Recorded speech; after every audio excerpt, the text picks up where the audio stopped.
Welcome back to Forbidden Knowledge News. I'm your host, Chris Matthew. Today my guest is Gary Wayne. First, I have a couple of announcements. The Forbidden Documentary Episode 1 is available as a pre-release for you to download right now. It's only $5. Just click the link in the description or visit our website, forbiddenknowledge.news. If you're a Rokfin subscriber, you can watch it directly there on Rokfin. Be sure to check out our friends at BGcast Podcast. They are featured on the Forbidden Knowledge Network, and they cover the Great Awakening live and everything it entails. Knowing that the spiritual path and the path of truth walk hand in hand, BGcast offers a positive perspective to the Great Awakening occurring on our planet. From interviews, breaking down complex spiritual and metaphysical principles, conspiracies, occult symbolism, and the paranormal, the goal of BGcast is to spread some much-needed healing the planet needs right now. Check them out live on Rumble, 6 p.m. Mountain Wednesday, 3 p.m. Mountain Saturdays, as well as all podcast platforms and on the Forbidden Knowledge Network. You can now get Forbidden Knowledge News live 5 days a week on Rokfin, Rumble, and our website. That website, again, is forbiddenknowledge.news. It's also the Forbidden Knowledge Network, where we feature some of your favorite podcasts. And you can always get every new episode of Forbidden Knowledge News on Rokfin, Rumble, and all podcast platforms. Be sure to sign up on Rokfin, because that is where you get our premium content. You also get all the premium content from every incredible creator there on Rokfin. Just go to rokfin.com/FKN Plus or use the link right in the description. Today I want to welcome Gary Wayne. He is a Christian contrarian who has maintained a lifelong love affair with biblical prophecy, history, and mythology. His extensive study has encompassed the Bible and Gnostic scriptures, the Quran, Gilgamesh, and other ancient epics, as well as language etymology and secret society publications. Gary, welcome. How you doing?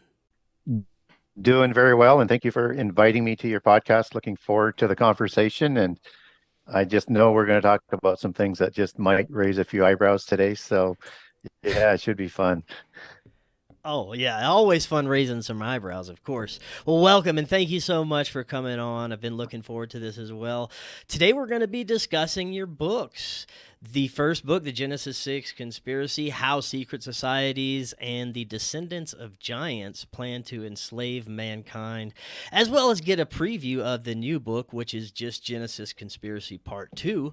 And these are topics that are covered many times here at this show, and I've been looking forward to getting your insights and exploring the information from your book. We are undeniably in unusual and dystopian times, and looking back, it's really hard to deny the prophetic aspects and the direction humanity is being steered right now.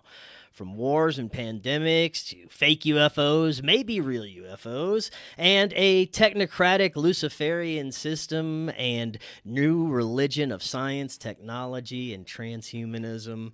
And your book, as well as the upcoming book, dives deep into the historical and modern events and groups that really perpetuated this dystopian control system that we're in. So we've got a lot to cover. But this is your first time on, Gary. Let the audience know a little bit more about yourself, your background, and what led you to write these books. Sure. So I like to call myself a Christian contrarian. Biblically, for people who are very familiar with the Bible, they'll know that as a Berean that Paul ran up against. That I like to verify everything for myself, what somebody says or what somebody says is written or happened or anything like that. So I am not a minister. I am not a prophet or anything like that, and don't make any claims. I'm a researcher, and I researched the Bible starting back in the early 80s because I took a challenge to read a book that sort of changed my whole trajectory of life, and it was a book called The Late Great Planet Earth by Hal Lindsey, which was a prophetic book. So as a contrarian, I wanted to verify whether or not what he was saying was accurate or not, in context or not. So, because the book scared the socks off of me, quite literally. And So I found that I thought he was quoting things accurately, but I didn't know enough about the Bible to make a larger assessment of that. So I thought I would do something unique after I knew I had to read the whole book to get a good feel for the context. And by the time I got into the New Testament and listening to Jesus' words, I mean, I just knew something was preternatural about that whole affair with Jesus coming, and it set me on a path back to becoming a Christian. And then I realized there was so much going on in the Bible, I needed to log the different prophecy trails. And so I started to log that, putting them in files. And I started with highlights, ran out of highlights right away. So I had too many paths on it. So I had to create another system and several other ones because there's just so much information. But I ran into Genesis 6 very early on in the logging of interesting things in the Bible, and I ignored it because I didn't want to have anything to do with it. It was just too crazy, and it wasn't what I was there to do, and I wasn't quite ready yet to maybe take that whole concept on. So I ignored it, but when I went back through again, because I knew I had to do it a few times to make sure I had everything on the prophecy trails, I decided, angels, giants, demons come up way too often in the Bible, and including in Revelation for most of the characters. And I would even make an argument for all of the beings, including the giants in the end time. So I decided to log that as well. And so I was also a history buff when I was growing up and a mystery buff, and I read a lot. So I knew there was some parallels with what's talked about in the Bible and elsewhere. And so when I decided to write a book, because I have several that I would like to do, all mostly on prophecy, I thought I would start with something easy and short. And so I decided, can I connect Genesis 6 with what's going on in the book of Revelation and write a quick, easy sort of book on that? The trouble is you have to start explaining some things, right? Because you just can't say, okay, giants, and say, okay, they're going to be around in the end time. And after I did that rather quickly, but then I decided that I needed to link in for context because I thought a lot of Christians might not fully understand that this is a common story that's told all around the world. The flood story, the giants, the little people, everything that sort of goes into that whole mythos. And it's the same thing the ancient aliens mythos talks about as well. They're just talking about different levels of beings as opposed to how they classify them. And so I started to put that in, and then I realized I needed to add in the religious context because those cultures were essentially centered around their religion and their ruling class, which were the giants. And then I realized the mystery schools were connected and came out of the religion, and I learned later it was actually vice versa. But then I learned about the secret societies that emanated out of the mystery schools, and then I needed to learn about secret societies because I knew nothing about secret societies, absolutely zero. And so I probably spent 10 or 12 years just down that rabbit hole of secret societies, and you could just be there forever. There's just so much information before I came out of it.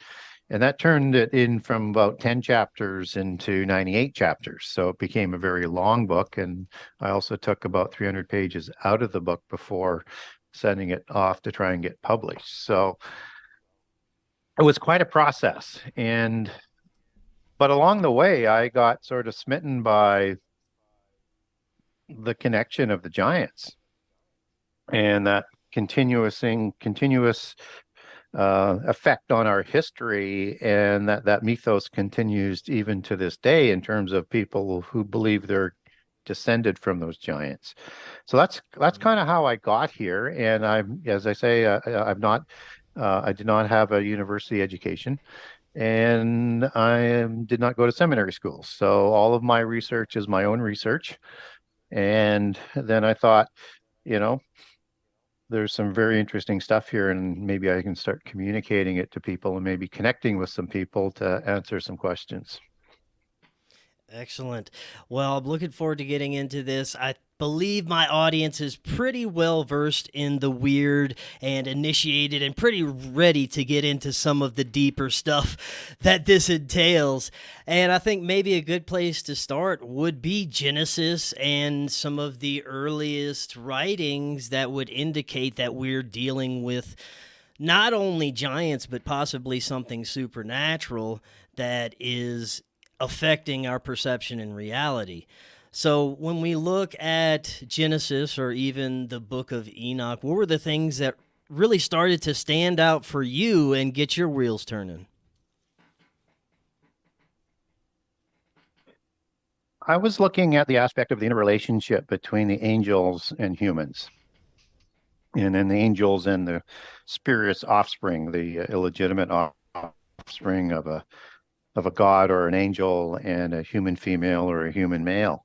And I say that not because you get sort of biblical accounts of female goddesses mating with humans, but you get that in Sumerian mythology, and you get that in the Greek history and mythology as well, and other places around the planet. So, for example, Gilgamesh was the offspring of Lugalbanda, king of Uruk, sixth generation after the flood, and a fertility goddess named Nin. So it's a common thing, and there's lots of examples in Greek mythology as well. So I was looking at that, and one of the interesting things that I found about the relationship was this passing on of angelic knowledge that wasn't permitted. And that just started to get my wheels sort of rolling. Well, how advanced were the antediluvians? And did this knowledge affect the early post-diluvian world before it kind of disappeared as well? And then I started to, get into the idea of, they're talking about building the pyramids. They're talking in the secret societies and things like that from the knowledge of the gods and the angels that have built all of their complete societies. And that if they had a knowledge that was that advanced, angelic technology, and you marry that up with an axiom out of the book of Ecclesiastics, where it says nothing is new under the sun, what was will be again, you start to get an interesting sort of worldview and history view. Is are we seeing things for the first time, or is this something that's repeating? And how far did that technology advance? And if the end time is going to be like the days of Noah, then we better understand the complete days of Noah, both 600 years before the flood and 350 years after the flood, when giants and gods were walking amongst humankind, and that may happen again. And if they had the ability to build things like the pyramids and other megaliths around the world with sacred geometry, astrological alignments, ratios, and relationships to the earth, and this was duplicated all around the world, and we can't build those structures today, how advanced was that technology? And are we just catching up to that? And so from a most sort of thought-provoking and once you get by the giants, you kind of think like, okay, if you're prepared to accept that, could anything else shock you? And this did. And I was surprised at that because... Now, I was going to say, so most of your theories are based on what is from the Bible itself, and you've obviously looked at plenty of other ancient texts and spiritual texts and scriptures, and you've come to the conclusion that what's in the Bible, especially when it comes to Genesis in the Old Testament, is the most accurate telling of our spiritual history and relationship with what we would call angels and demons. Is that right? Yeah, I think so. I think it cuts through the propaganda aspect of it, if I can put it that way. Now, there are some that believe that There's some that believe that the Bible has been altered, the Council of Nicaea, that Yep. it can't be the information can't be trusted, and the fact that it's not some of the oldest texts that we have that and some of the older texts also indicate that there are previous similarities to some of the stories in the Bible. So, therefore, some researchers believe that the previous must be the correct telling. What do you think about that? Yeah, it's one of those things that people, if you are a Christian, you need to find a way to come to terms with. And as a contrarian, I have to come to terms with that. So I think that when we look at accounts that come from Sumeria or accounts that come from Greek or wherever around the world, they're telling from a macro level a story of the same events, but their lens has a different cultural biases to it, and it has a polytheist biases to it, just as the biblical account has a monotheist biases to it. And depending on whether or not which side of the fence you are, which one you might think are the good people, which ones are the evil people, which one is telling the truth, which one isn't. I obviously have made my decision that I think the Bible is more accurate, because I think it calls things more out, sort of more legitimately, and gives us a good understanding. But as Christians, we ought not to dismiss the other accounts because it's worldwide. I mean, the flood story is worldwide. Building pyramids is worldwide. Giants is worldwide. There's this ancient legacy that's worldwide, and then we sort of understand that they're talking about the flood from, a polytheist perspective, whether it's giant survival, giant recreation, human survival, human recreation. As you get down the various polytheist ones, you start to understand that it starts to make sense from their perspective what they're talking about, because most of the world was polytheist before the flood and then again after the flood. So that makes some sense. Now, from an older surviving manuscripts, so to speak, whether it's on fragments or stone tablets or scrolls or what have you, that makes perfect sense that you would have older polytheist versions. And from a secular perspective, the Epic of Gilgamesh is kind of the oldest, best preserved story of the flood story, and it's preserved in a larger story of Gilgamesh. And so there's this sort of assumption then, because it's older than the Bible, that the Bible was maybe copied from that.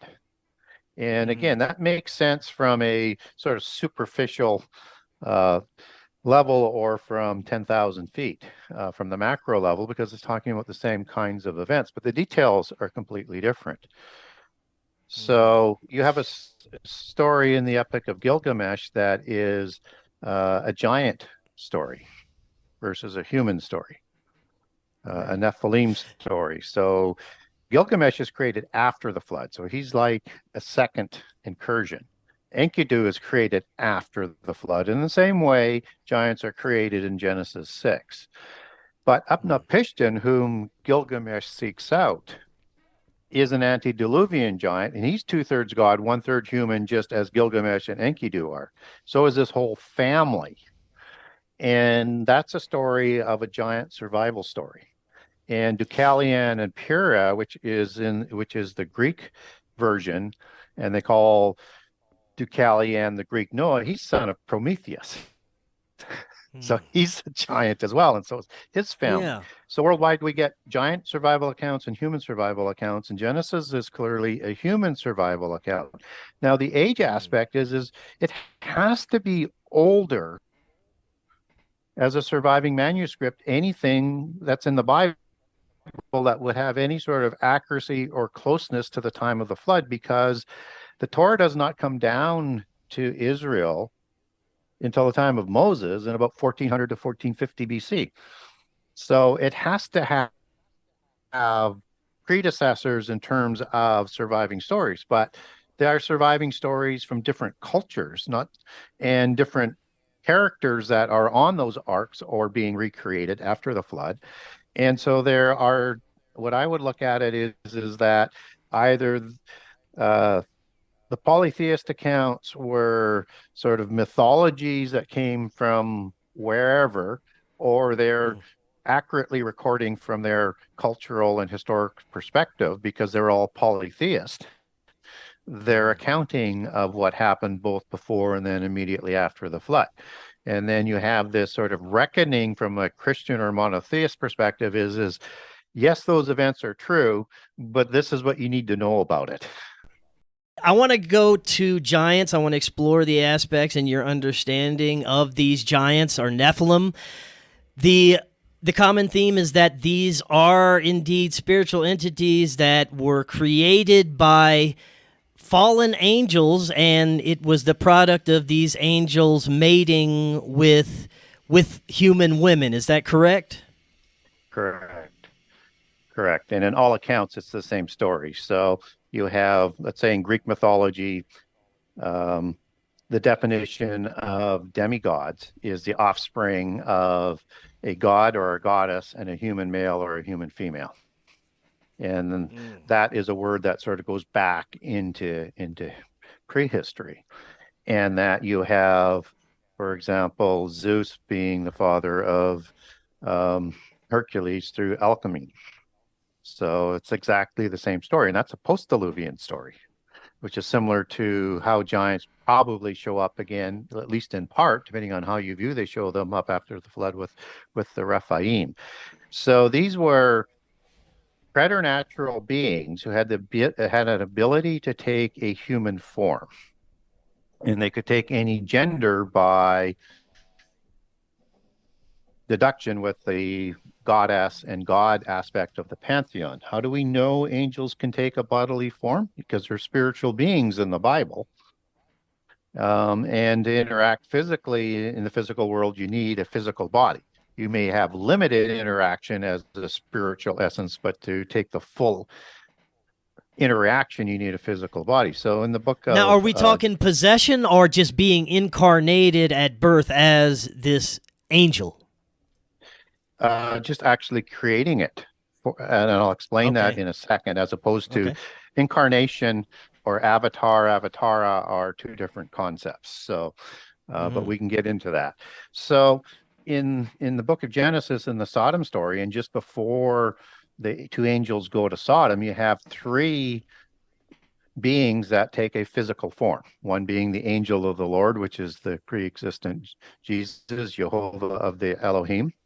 And you have two angels, and they're not even recognized as preternatural beings at first, but then later recognized. So they look exactly like humans, and they eat, and they talk, and they drink, and they touch, and they've created these bodies for themselves.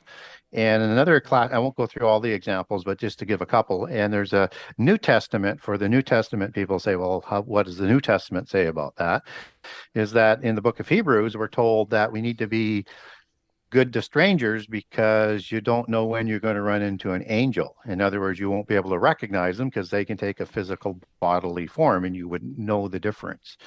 And at Sodom, they want to have sex with these angels, whether it was hetero or homosexual, and you can make an argument for either on that. And so what is required is something called a dwelling place for the spirit in the physical world to interact physically. And so in Jude 1:6, it talks about the angels that sinned, they left their habitation. And that's the Greek word oikoterion, and it means a dwelling place for the spirit. We get that word used one other time. There are associated words that are similar, but specifically for the dwelling place for the spirit, it's also used in 2 Corinthians 5:2 for the house in heaven, another dwelling place. And so a meaning for a dwelling place of the spirit, both in the spiritual realm, and you need one for the physical realm. And so they created these dwelling places for their spirit so that they could pass on DNA, so that they could procreate, to create these physical beings who had an immortal spirit passed on to them by an immortal being at least in the first few generations, they were immortal. And so this is a concept that most people don't want to sort of cross over, except that we get biblical accounts of them taking a physical form that makes it capable. And they might rely on the book of Matthew where it says, in heaven there's no marriage. Well, of course there's no marriage. They're immortal beings and it's against the law. In the physical realm, it may be against the law to do what they did, and one of the reasons why they went to the abyss, but they were able to do it. But to procreate with physical beings, they needed to have a physical form. Doesn't mean that they couldn't do other DNA manipulation with technologies to do other things, but to procreate, they needed to be able to copulate. And so this is a concept that is, once you start to understand how this works, then you can start to look at the difference between possessing and entering into a body, as in the avatar effect. So giants, when they lost their immortal spirit in Genesis 6:3, in the creation story of the giants, between Genesis 6:1 and 4, all life on earth in the physical realm is going to be limited to 120 years. Now, the physical immortal spirit of the original Nephilim, and probably the immortal Rokfin, if they're created after the flood, is not going to die. And it's a counterfeit spirit. It's a reprobate spirit. And it's not permitted into heaven, and it's not permitted to sleep like humans. So it's going to become, when that body dies, and that's what the age was put on, is whether or not they were killed or they died of just the body giving away. They became disembodied spirits, and that they roam the earth. So these are the ones that possess humans.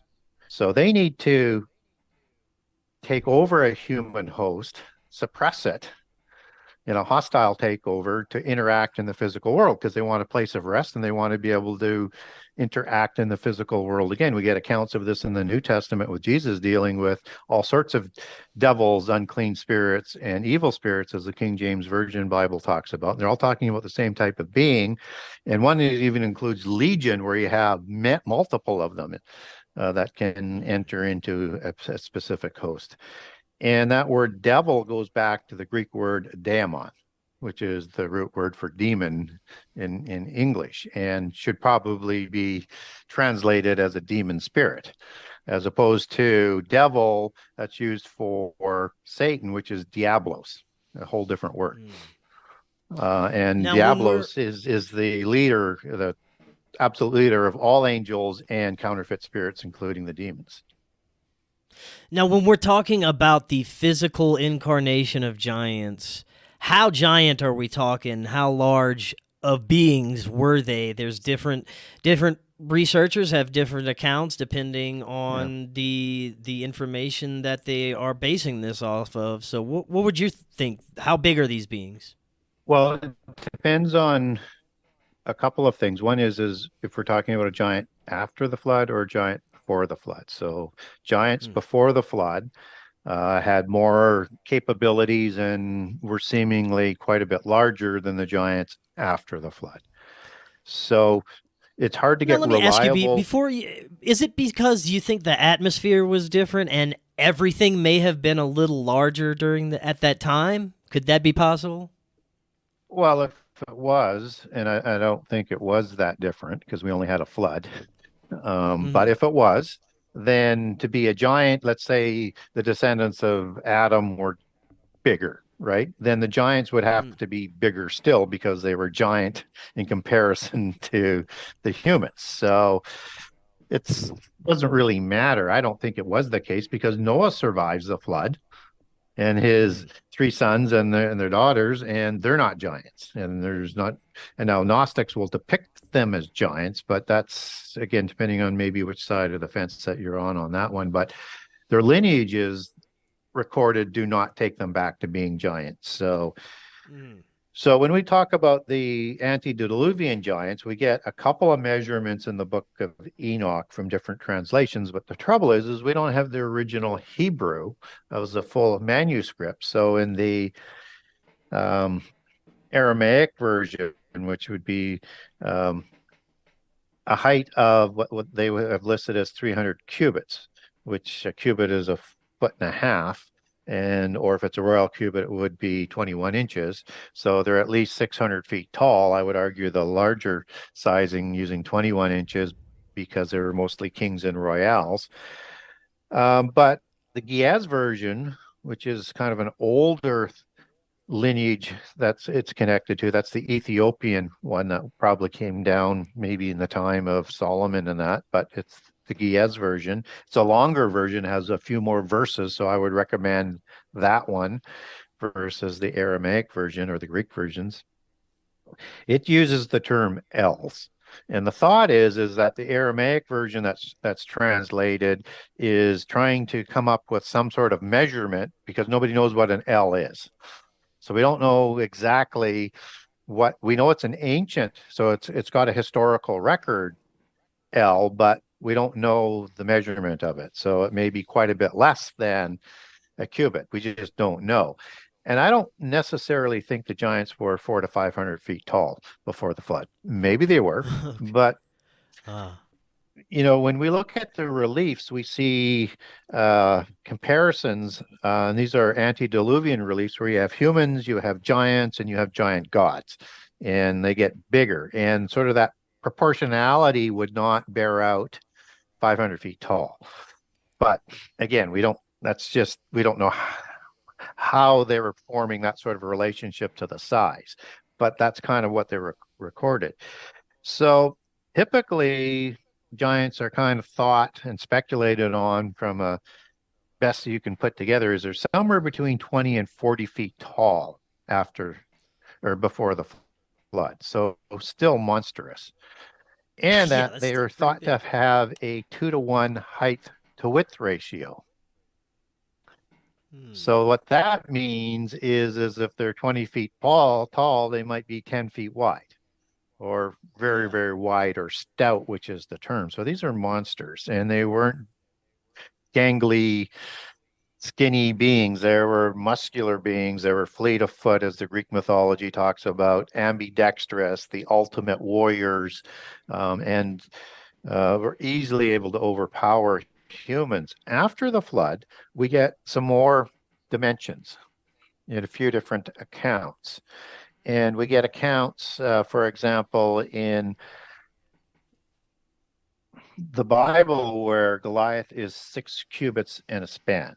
Now he's the king of Gath. So, and as Josephus talks about, you measure the post-Diluvian giants on the royal cubit because they were kings. They're so 21 inches. So, but if it was a foot and a half, just for sake of argument, he would be, somewhere from 9 feet 9 inches using a standard cubit or as high as 11 feet 3 inches using a royal cubit. And again, Hmm. thought to be stout. So he would be somewhere around, let's go 4 or 5 feet wide. So still quite monstrous, twice the size and 50% wider than humans and more. And Yeah. so we get another measurement from King Og from his bed, and his bed was kept on display at Rabbah after the Exodus just to show people the giants that they were talking about. And so his bed was iron because it wouldn't hold his weight if you made it out Hmm. of wood. So his bed was 9 cubits long and 4 cubits wide. So that's going to be about 16 feet long and it's going to be seven Wow. feet wide.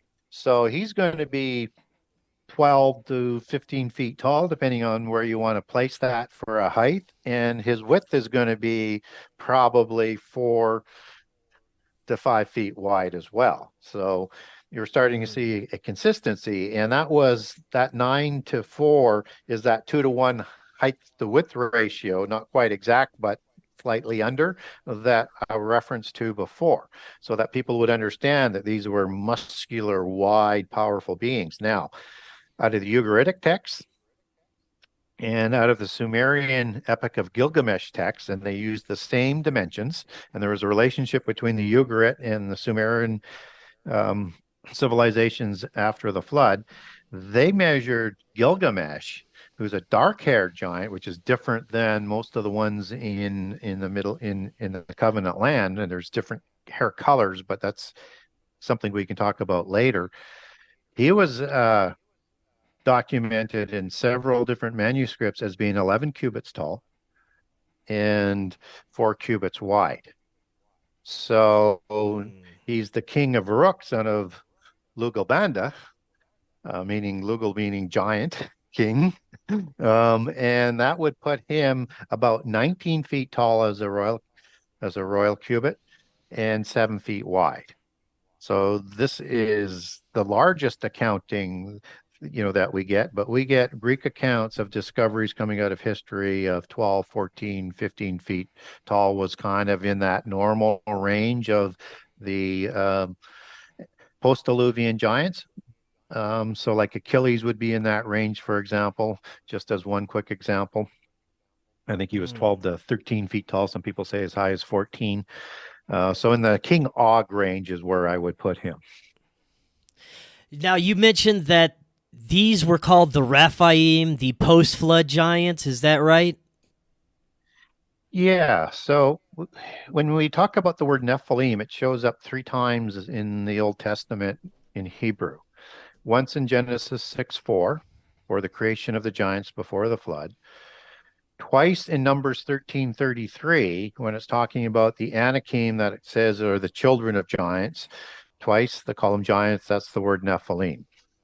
The Anakim in the book of Deuteronomy, let me just back up a step. So that's the embellished part of the report. So the Israelite scouts who don't want to enter into the covenant land, this is the time of the Exodus, are trying to scare the Israelites from not going in. So they're referencing the Nephilim, and that sort of underscores the veracity that Nephilim before the flood were understood as larger, bigger, because they didn't use the word Rephaim.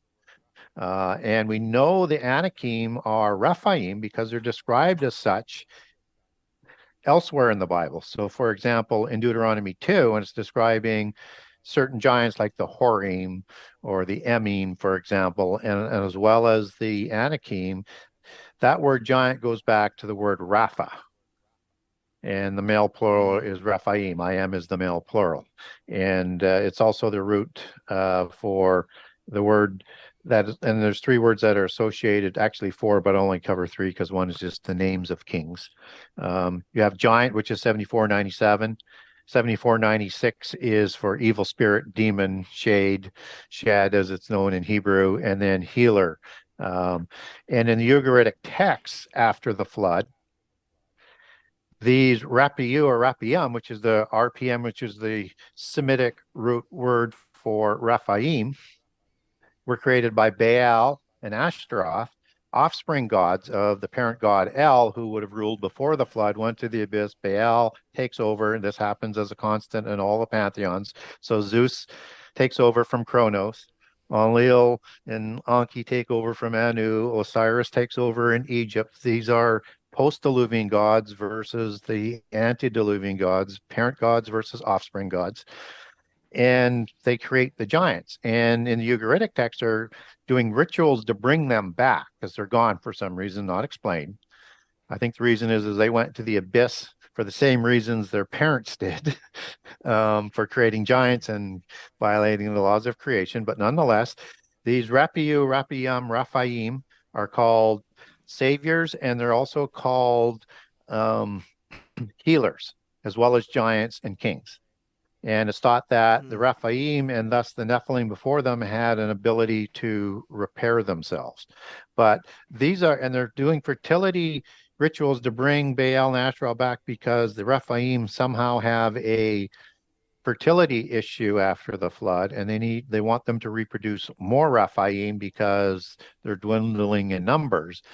And later they're going to have to intermarry with humans because of that issue. So Ugarit is, I think, comes from the word Erit, in short for Eritim, for the terrible ones, as they're called in Ezekiel 32 and Isaiah 14, for example. And these are the terrible kings and Rephaim kings who did horrible things both before the flood, which would have been the Nephilim, and the Rephaim after the flood, that when they were slain, they went to the sides of the abyss prison as opposed to just wandering the earth. And that word erit is defined in Hebrew as, terms that would describe a giant and a giant king, but also childless and infertility. And so where that starts to connect now is Ugarit has that second syllable coming from erit, and Hebrew comes out of Semitic, so it starts to make some sense. Now, UG is thought to be King Og. And Og, as you take that back to Hebrew, is OWG, rooted in UWG, as we have it in Hebrew, meaning Ug, and the W is kind of silent, and meaning round and stout. And so it's the city of Og, where these Rephaim kings, and King Og was the last of the Rephaim, as he's depicted as being the original Rephaim after the flood and being killed in first generation Rephaim in the time of the Exodus. And he moves to Mount Hermon after the giant wars, where Rephaim tribe is listed in the giant wars in Genesis 14, and then also listed in Genesis 15 as people living in the land that is being promised to Abraham. So those are sort of some of the accountings, both biblically and aligned biblically, about as aligned as you can get with the Ugaritic texts, to the Rephaim being created after the flood, and that these seem to be the post-Diluvian giants before the antediluvian giants, because we don't get any, at least from a biblical perspective, we don't get the word Nephilim used for giants after the flood as legitimate beings. We only get them conflated with Rephaim to scare the Israelites. As far as the accounts of the descriptions of these beings, you mentioned the hair color. A lot of previous descriptions that I've heard include red hair and a different amount of fingers on each hand, possibly 6 fingers. Is this something that you've discovered as well? Absolutely, there's a connection there. I would first of all note that the 6-fingered and 6-toed giants, as mentioned in the Bible and as mentioned in Josephus, are also associated with giants that have an additional row of teeth, and akin to some of the archaeological discoveries that were made in North America of some of these red-haired giants. But those ones seem to be not as common. So they might be a different branch with those digits and extra row of teeth. Because with the other giants that are just described in the Bible and elsewhere, we don't really get that type of description. So there might be a variation there. But the hair color of the giants, both before and after the flood, seem to be similar. So in both accounts, you get a red-haired, hazel-eyed, pale skin variety, and a blonde hair, blue-eyed, pale skin variety.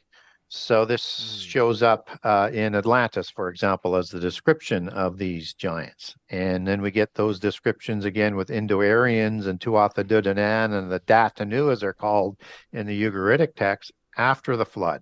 And what's also interesting biblically, how we get something that lines up with that, is you have the Amorites, who are a hybrid offspring of the Rephaim, of the Anakim, who are described as blonde hair and pale skin, whereas the Horim and associated tribes with them are red hair and pale skin. Now, the dark-haired variety, typically after the flood, is associated with one of the groups of the 4 Indo-Aryans, but the Aryans in particular that are associated with Persia and with parts of Greece. And so these dark-haired ones are like the bloodlines for the Achaemenid kings, or the kings of Persia, who take their genealogies back to Greece and back to those dark-haired giants. Now, where that sort of gets rooted is it seems to come from the kind of angel that is producing these giants. So when you have lion that is associated with the dark-haired ones, like Arioch, which means lion-like, out of Mesopotamia, or the lion men of Moab, or the lion men of Gad in the Bible, and the Urmalu in Sumeria, and these names of these lion-like warriors all over the place, is you get a lion face off of one of the watchers called a cherubim. And a cherubim actually has four faces. It has an eagle or a bird face, it has an ox face, it has a lion face, and also has a human face. So depending what form they're going to take on Earth in that DNA, that changeling capability that they have, that's the DNA that's going to get passed on. So that if they took the form of a lion, they would create these lion gods. If they took the form of a bird, like they do with the Anunnaki with that head, but you get other reliefs where they have a human head, they would create offspring that would look like that. So you would create like the Xibalba of the Popol Vuh, or the Tengu, which were bird face gods, and the Camazotz were Batman basically is based on in terms of his look and superheroes. And so if the cherubim formed as a human, as are shown as Anunnaki and Sumeria, they would have created dark-haired ones. The seraphim, which were fiery serpent-faced angels with six wings, they're angelic dragons, are the ones who produced the blonde-haired and red-haired, blue-eyed, and hazel-eyed giants. So it seems to go back to the kind of angel that was able to take a physical form that passed on that DNA. And that serpentine look went with the blonde-haired and red-haired variety, where they didn't go with the dark-haired variety. And so the early kings after the flood and the kings before the flood, just like the gods with the ruling class, were described as serpents or dragons. So you have dragon creator gods in China. You have the feathered and plumed serpents like Quetzalcoatl and other gods of the same, likely the same order of gods that produced offspring throughout Central and South America. Osiris is depicted as a god. Enlil is depicted as a serpent. Enlil, Tiamat, and I'm just going through different sort of pantheons here. Kronos and Zeus were all pictured as serpents originally as well. And so they produce kings who also have this look of the serpentine look. So you get images in Sumeria of kings.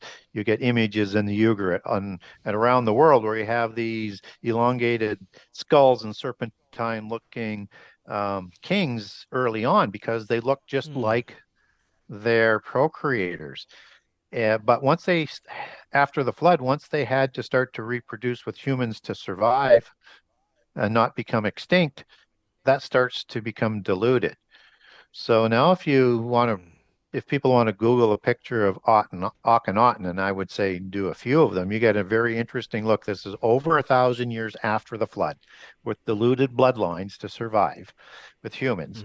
You still have this long protruding chin, these high cheekbones, these thin lips, these large wraparound eyes that would light up and glow, make a room light up, because they were called the shining ones as well throughout the world.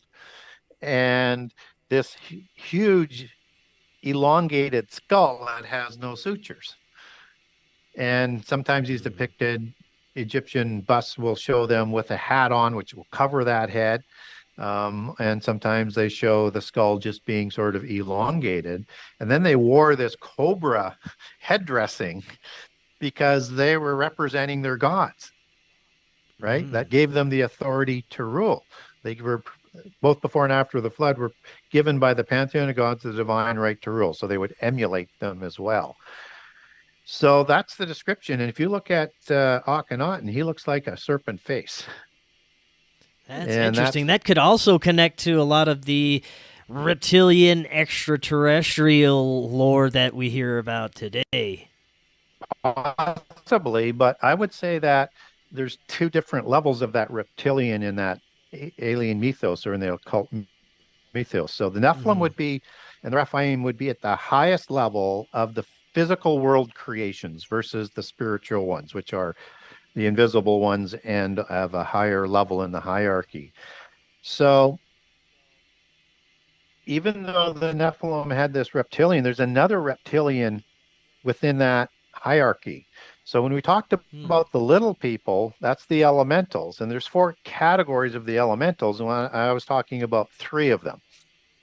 The fourth one is called a salamander, and it is taller, and it is actually taller than a human, not like a giant, but taller than a human. And it tends to sort of live in the earth and in the tunnels where that mythos of the reptilian seems to be also connected with. So I would Interesting. say there's two possibilities to that reptilian mythos within the alien mythos as sort of part of that nomenclature. And who knows, Hmm. that reptilian might be the original serpent or Nahash, as it's called in the Bible. If the angels had the ability to save giants and create giants um, through their free will in the physical world for a certain period of time, maybe they saved some of the original serpent that deceived Eve and Adam. And that was a being that was taller than humans by Gnostic accounts, as tall as a camel. And it was serpentine. Some had wings, some had arms. It was an intelligent being.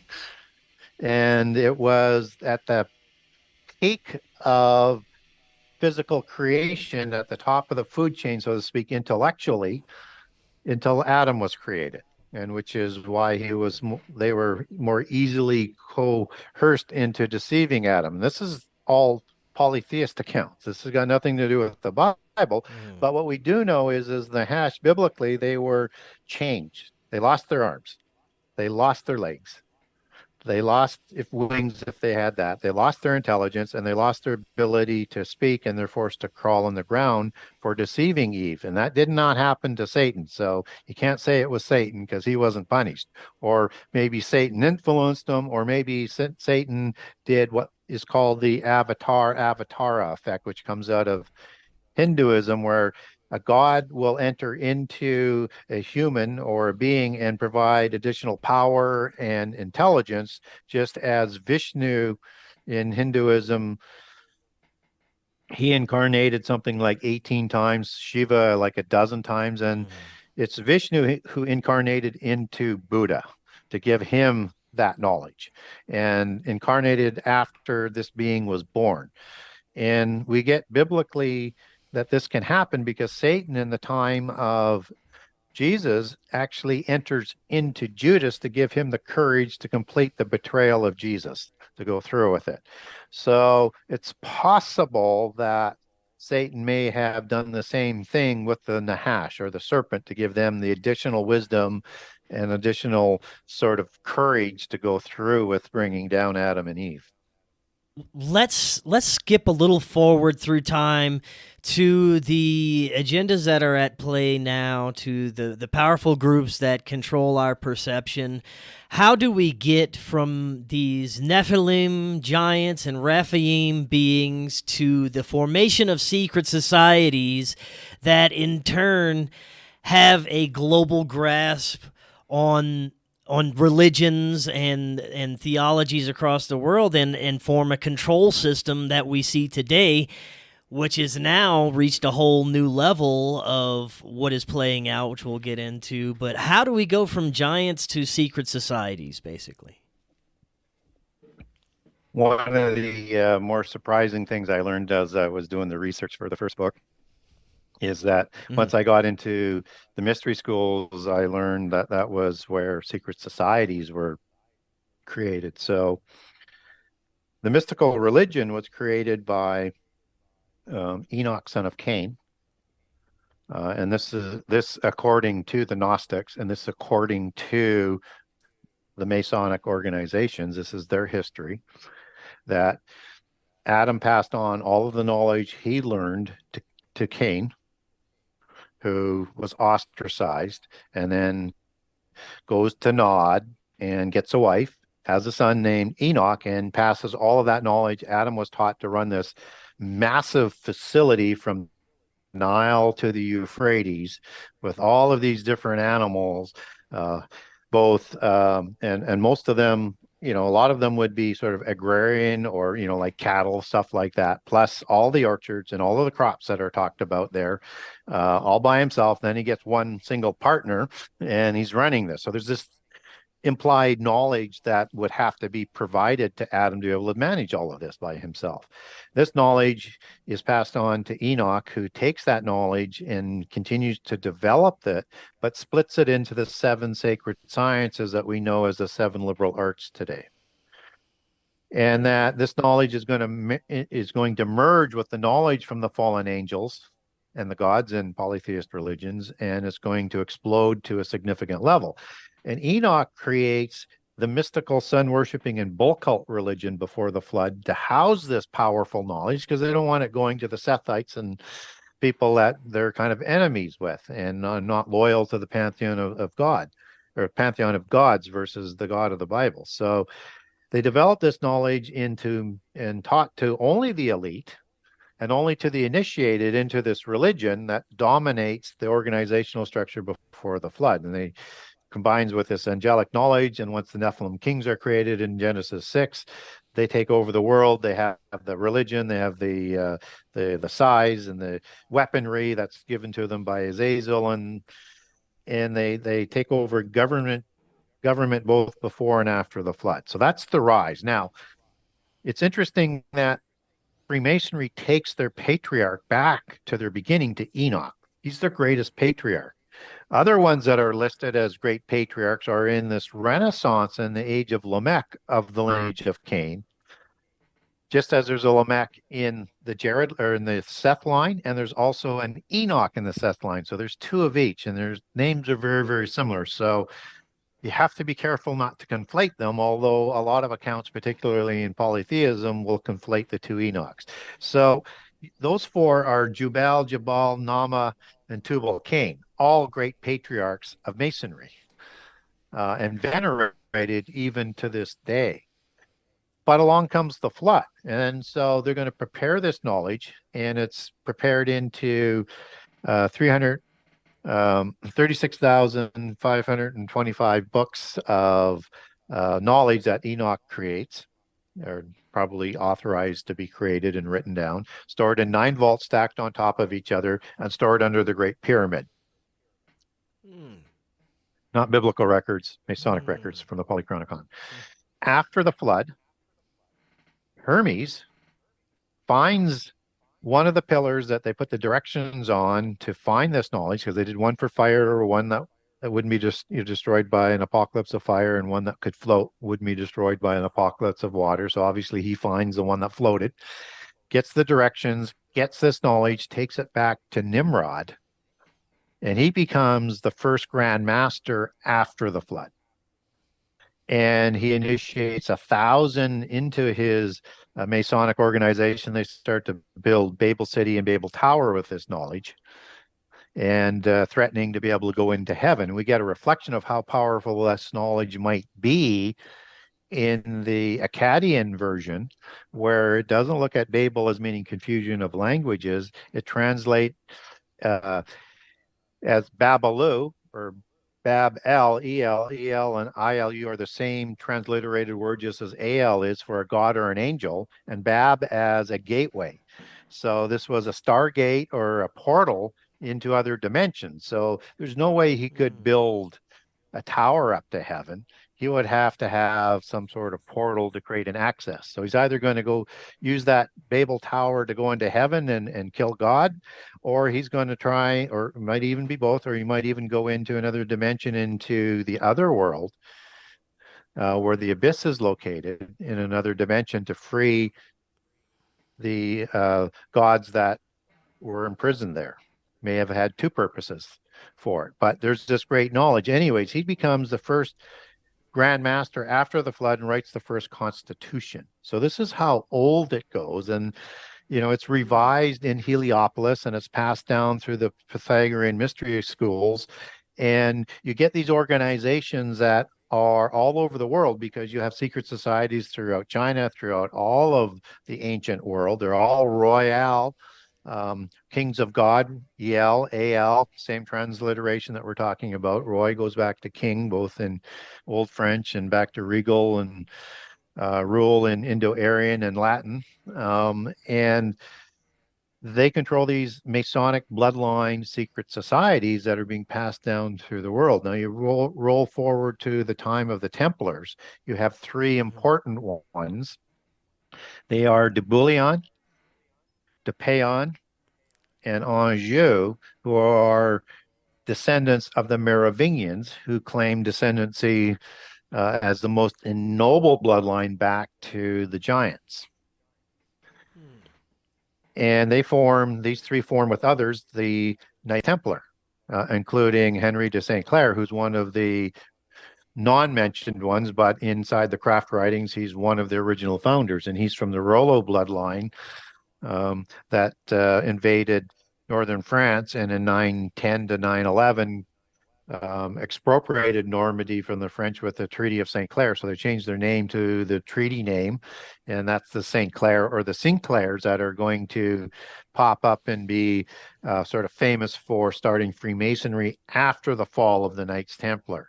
So in 1307, the Knights Templar organization that Anjou, de Bouillon, and de Payon formed and other nobility is taken down, but you get a movement after the fall to set up secret societies that aren't centralized and so easily taken down by the Roman Church.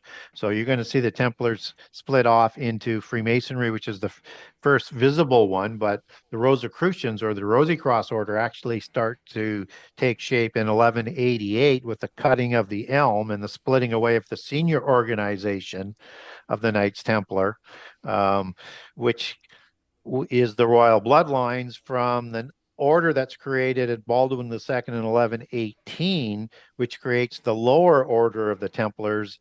And so you have like these barons that are talked about in William of Tyre. This is the inner order of the Priory of Sion that is at the upper level. And then you've got still bloodline members as adepts as the Templars, but they're answering to the senior order. They split in 1188 because the Templars lost Jerusalem in 1187.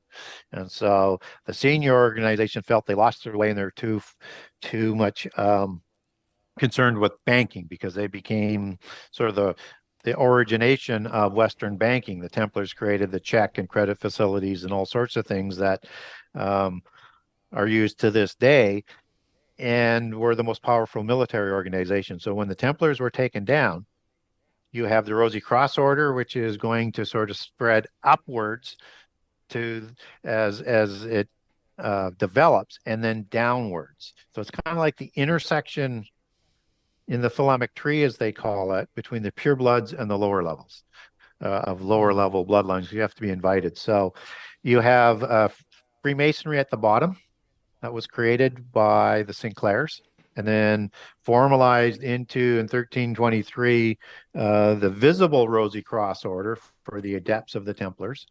And then you have the Illuminati that is above Freemasonry, that is created in about 1500, visibly coming out and people saying merging with Freemasonry in about 1776. They are a higher level of adept.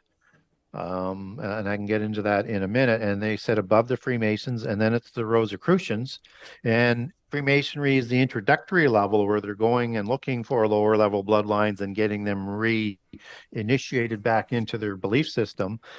And the Rosicrucians at the bottom level are made up of those lower level bloodlines rising up, and then the purebloods are at the top.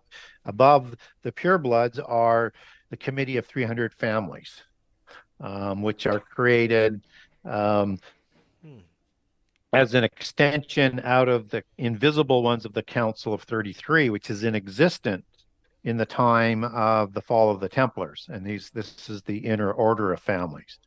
And so as it grows, they split away from the Rosy Cross as being more visible, lower. And then you have the 300 families as the families are expanded into that organization into Europe. And then it's the 13 families at the top. Now, all the other organizational structures that they set up, and they call it like an evergreen tree, like a cedar of Mount Hermon, which was used to describe the giants because of the size, right? Like the Amorites were like the cedars of Lebanon.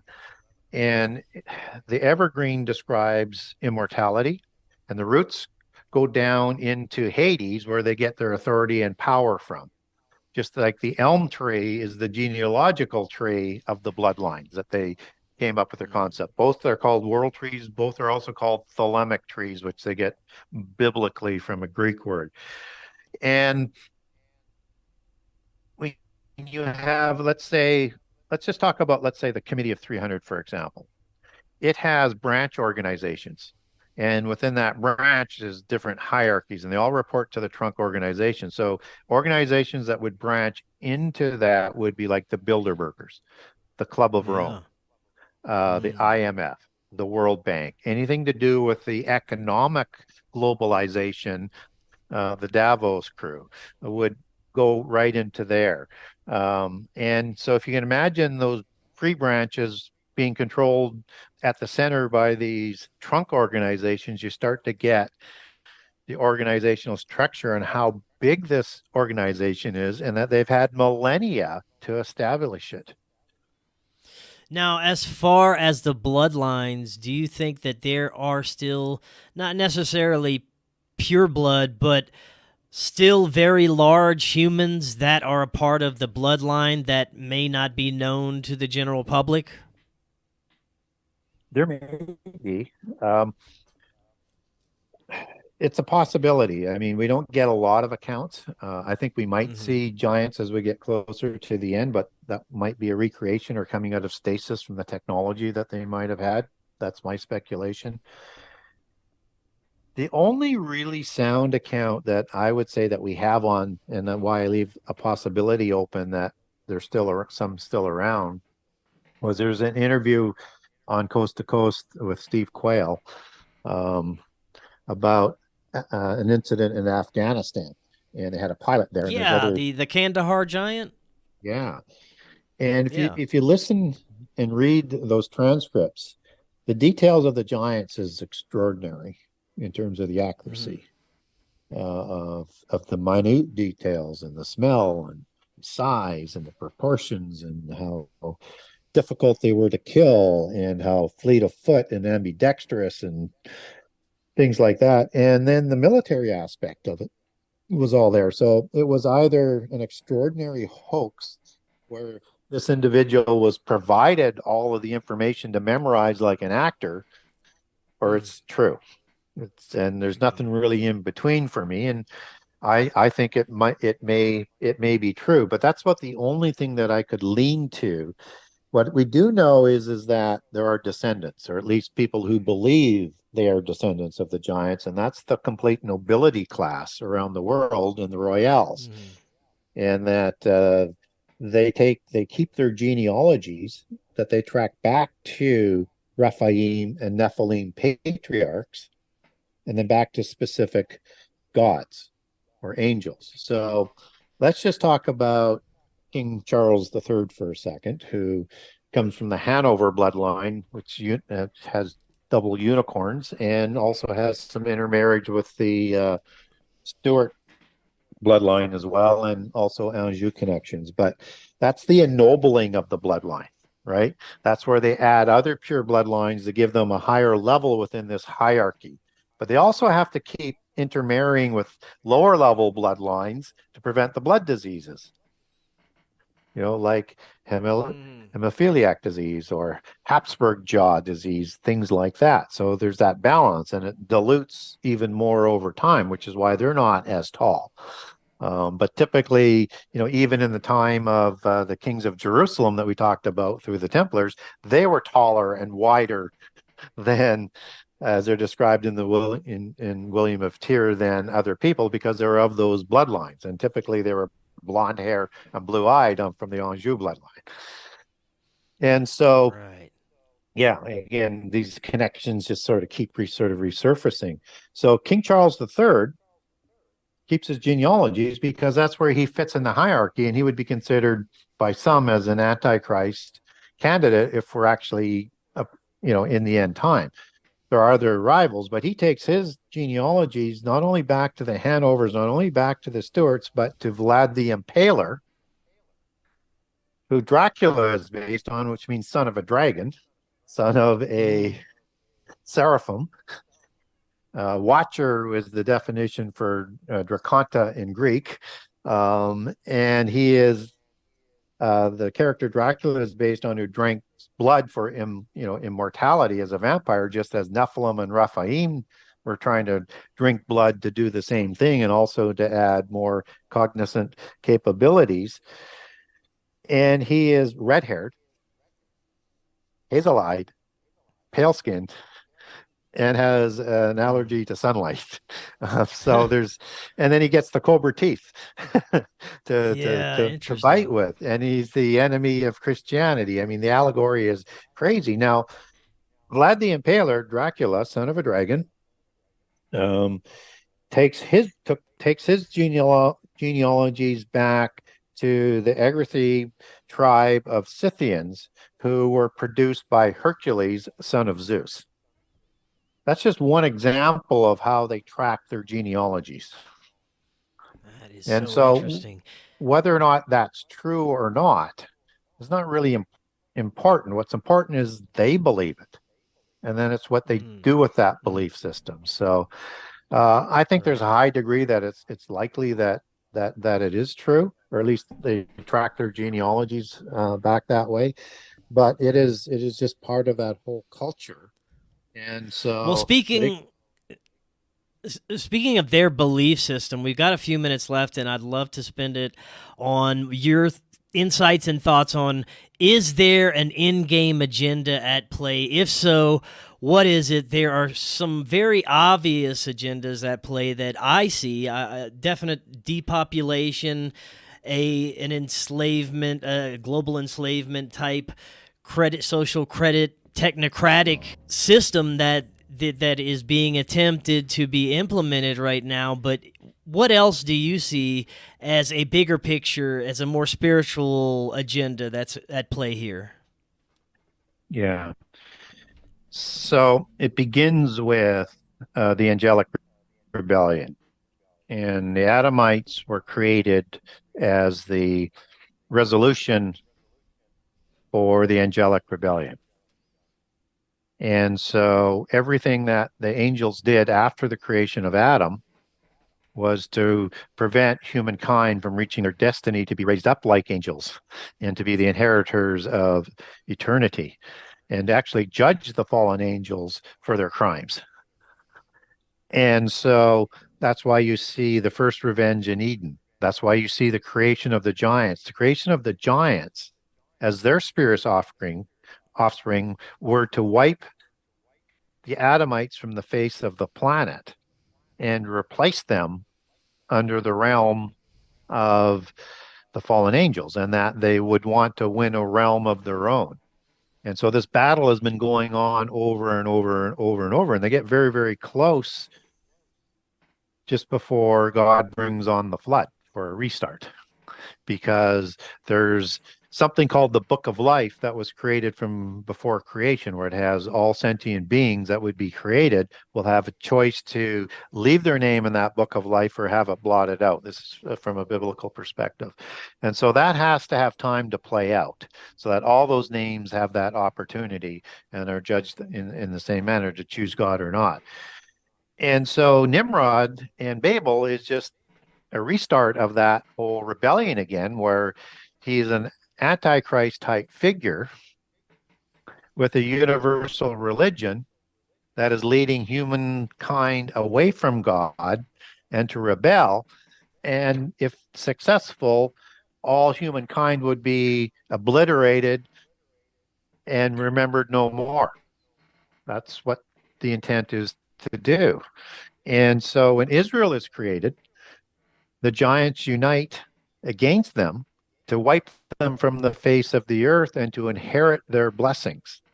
The Messianic blessing of the Antichrist, which they would call the dragon Messiah, um, the birthrights and the inheritance of the earth. They would want to take that. And so when you have the Amalekites, for example, which are the offspring of Eliphaz, son of Esau, brother of Jacob, who Jacob takes all three blessings away from him, he feels he's been hard done by, and his descendants feel he's been hard done by. And if they wipe Israel from the face of the earth when they leave Egypt as just a ragtag group of slaves, they will inherit all of those blessings.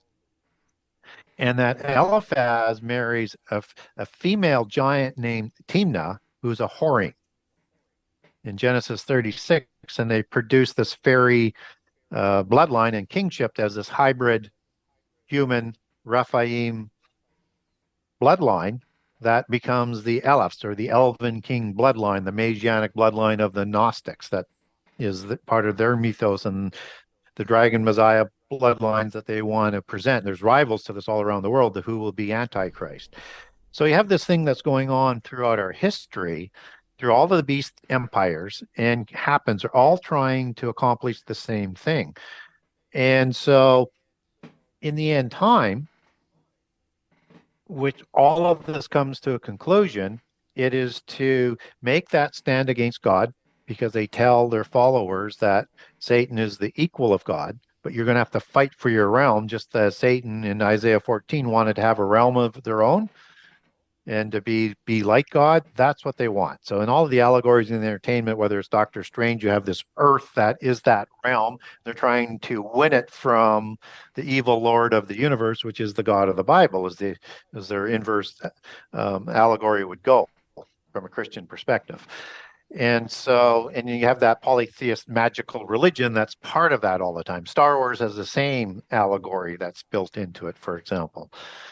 And so in the end time, they want to make that stand and win that realm and wipe the humans from the face of the earth and replace it with just a limited population of the descendants or recreated giants in the end time. So they want that rendezvous with destiny. So that comes about by having a universal religion, which they had in all of the beast empires past. When I talk about beast empires, that's Egypt, Assyria, Persia, Greece, Rome, the seventh empire that's coming, then the one that Antichrist takes over is the eighth empire at the midpoint of the last 7 years, when the rebellion in the war in heaven takes place, and Antichrist, like Nimrod tried to do in Daniel 8:10, will actually enter into heaven with the technology that we're currently developing, I think, and bring down some of the starry host in that battle and trample on them.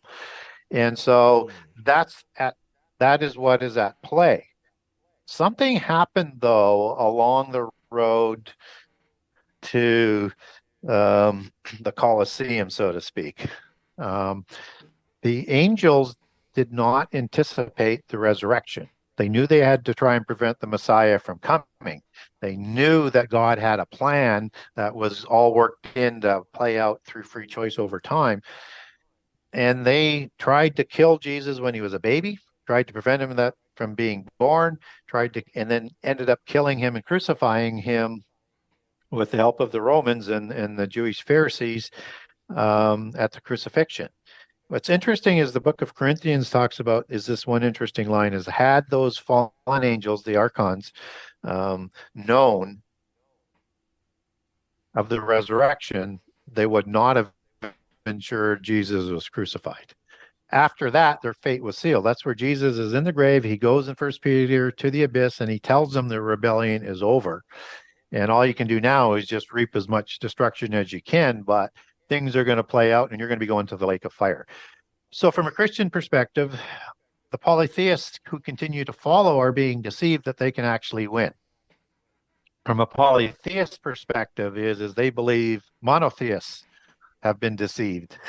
And if you want to join eternity in the new age, in the new millennium, then you're going to have to convert to this universal religion and follow the dragon Messiah.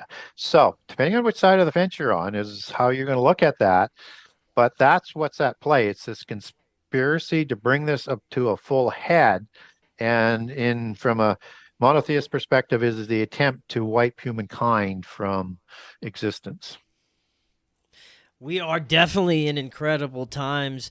Do you have hope that with the amount of people that are awakening to the evil and corruption and not participating with the nefarious agendas, that we may have a chance to change the course that we are headed right now? I think there's always a chance to delay it. I think we get that example with the time of Israel, where I mean, you look at how many times they backslid and violated the covenant and could have had the curses of the covenant applied at any point in time, but they would repent and they would push things forward, right? That they would be able to continue.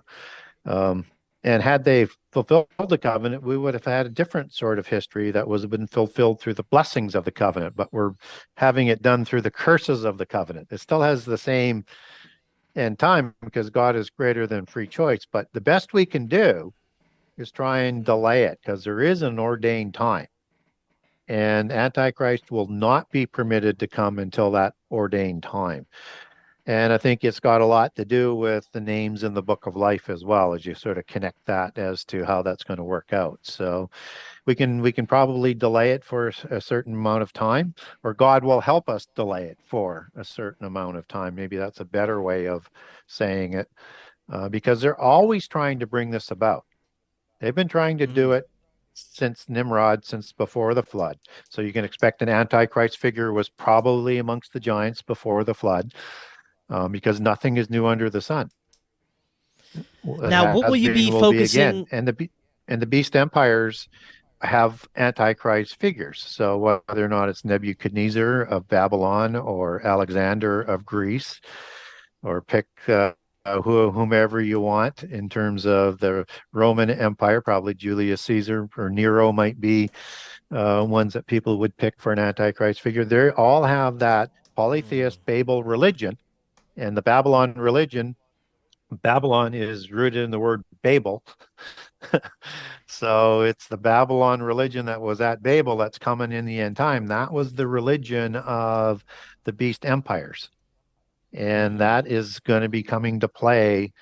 And that's why you see not only a world government movement, but movements from all kinds of religions to try and how do we bring down barriers? How do we compromise?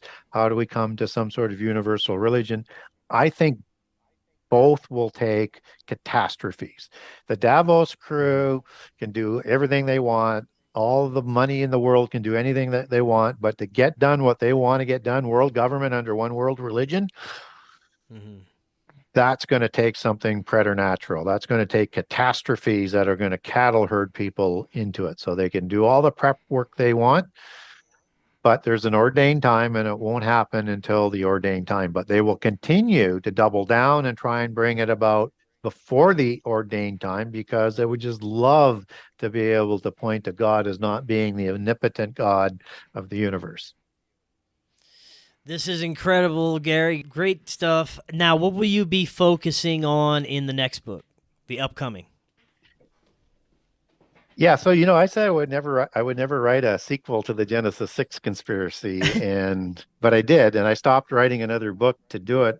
I was convinced by people who contact me, questions on shows, that they wanted more information that was actually in the Bible, and they wanted to go deep into the Bible. And for me, one of the things that's also important in what I was hearing is quite regularly is how does prehistory apply to prophecy? Well, it provides all the context, and it provides answers and definitions to a lot of the allegories. So this book is called Genesis 6 Conspiracy Part 2. And the subtitle is How Understanding Prehistory and Giants Helps to Define End Time Prophecy. So I go deep into the Bible on this one, and I do use outside sources like the Ugaritic text. I'll use quite a bit because there's a lot of parallel. I will bring in things, but it's designed to get people to understand, like who the Philistines were, or who the Rephaim were from a polytheist perspective. But it's heavily focused on the Bible and other information that just sort of brings some context. And I walk through all the different giant names that are listed for tribes in the Old Testament, and there's a lot. I list all of what I call the hybrids that are important in the Bible, and starting with the Canaanites, because in Genesis 10 and First Chronicles, you have the 70 patriarchs to rule after the flood. And 9 of those aren't listed. 9 of them are part of the 12 Canaanites. So you have Canaan, Heth, and Sidon. And then you have the Amorites, you have the Jebusites, you have the other 9 who don't have a patriarch. They're patriarchists, as I call them. That's because the Bible doesn't list Rephaim as patriarchs. And we get a couple examples of that. We don't get Rapha for the Rephaim is listed as a patriarch. We don't get Arba, who's the patriarch of the Anakim, listed in the Table of Nations. So I'll take those tribes back to the likely name of the Rephaim patriarch who created that hybrid branch. So cover off all the giant nations and nations like the Makathim that people haven't heard, maybe all that familiar with, to the obvious ones like the Anakim or the Horim. And I will then sort of move into the angelic hierarchy and into the assembly of the gods that's talked about in Psalms 82 and Deuteronomy 32, and create the scenario of the understanding of the world being run by visible ones and the invisible ones, and the hierarchy of the invisible ones. And I'll actually establish what I think is a better hierarchy than the standard hierarchy of angels, and name all of the orders and put them into a specific order. And then I'll move into the giant wars. So I'll cover off all of the wars of Genesis 14, all of the Exodus wars, break it down into like the Battle of Athranim, the Battle of Rephidim, the Eastern Campaign, the Central Campaign, the Northern Campaign, the Mountain Campaign, and Southern Campaign. And then I'll do the Wars of the Giants in the Judges and take that all the way through to King Solomon. And then I'll start to transition with all of the terms and things that I've been explaining to lay down those terms as it fits into end time prophecy and lay down a chronology. And in the preface, I actually give my sort of 10 major points I use for a guideline in terms of understanding prophecy that takes out the contradictions. Excellent. Excellent, Gary. Can't wait for that. We'll definitely have to have you back on after that one comes out. Before you go, let the audience know where they can get your books, your website, and wherever else you can find your content. Absolutely. So the new book will be available in the same outlets as well. So the best way to get a hold of me or my book is through my website. That is the Genesis6conspiracy.com with the number 6conspiracy.com. And on that website, there's actually for the first book, and there will be for the second book. The first book has 98 chapters, and you get a generous excerpt of all 98 chapters. So if you like some of the things that I talked about today, you'll get a better feel for the book and see whether it's for you. If you wanted to buy that book or the future book that will be coming out late August, early September, off that website, there's a buy now page. And so if you live in the US, there's a US page. If you live overseas, there's an overseas page. If you live in Canada, there's a Canada page. From that buy, that's where you get the signed copy from me. If you wanted to link over to barnesandnoble.com, amazon.com, or amazon.ca, or the Kindle version, you can link over there to the purchase page of that book on those sites. Book is also available on most online bookstores, and so will the new book when it comes out. And if you want to get a hold of me to ask me a question off the website, go over to the media page where it says contact Gary Wayne for an interview. Click on that, and that's my website email address, and it'll come through to me. Or just go directly to Genesis6conspiracy@gmail.com, again with the number 6, Genesis6conspiracy@gmail.com. And if you wanted to, if you're familiar with the first book and you wanted to get a notification when and how to buy the second book, you go to Genesis6conspiracy Part 2@gmail.com. You just got to send me an email. When I've got the firm release date, I will send you that email in terms of ways to buy the book. Perfect. Gary, excellent. We will definitely do this again soon. And until next time, everyone, have an excellent evening. We will talk again tomorrow. We'll see y'all then.